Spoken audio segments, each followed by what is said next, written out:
नाज़रीन, आपको एक अहम खबर से आगाह करते चलें कि मैनचेस्टर से अबू धाबी जाने वाली निजी एयरलाइन की फ़्लाइट जो कि बरतानिया से 12:40 पर रवाना होनी थी, 7 घंटे ताख़ीर से रवाना हो गई। निजी एयरलाइन अब शाम के 6:10 पर रवाना होगी। याद रहे, इस फ़्लाइट से आज़ाद जम्मू व कश्मीर कानून साज असम्बली के साबिक स्पीकर शाह गुलाम कादिर के सेक्रेटरी मोहम्मद जहांगीर भी बरतानिया के मुख्तसर दौरे के बाद वापस वतन रवाना हो रहे थे। इसके अलावा फ़्लाइट में बज़रिया अबू धाबी पाकिस्तान के लिए सफ़र करने वाले कई मुसाफिर भी जा रहे थे।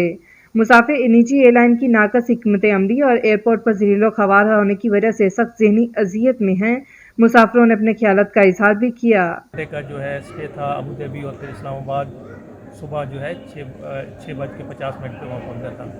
लेकिन जब हम यहाँ पहुँचे तो उस वक्त पता चला कि आपकी अभी फ़्लाइट आ ही नहीं है और ये 6 घंटे लेट है फ़्लाइट। क्योंकि एयरपोर्ट पे हैं और यहाँ पे जब हम पहुँचे तो हमारी फ़्लाइट का टाइम था 12:40, जो कि लेट होके 6 बजे इन्होंने कर दी। 6 घंटे यहाँ पे लोग ज़लील हो रहे हैं, फैमिली उसके साथ हैं, बच्चे हैं। और इसके बाद हमें 15 घंटे अबू धाबी एयरपोर्ट पे ज़लील किया जाएगा। ना ही हमें ये कंपनसेट कर रहे हैं, ना ही बता रहे हैं कि हमने एयरपोर्ट पे ही रहना है या होटल कुछ करेंगे। तो ये इत्तेहाद की एयरलाइन जो फ़्लाइट नंबर है वो 0022 है।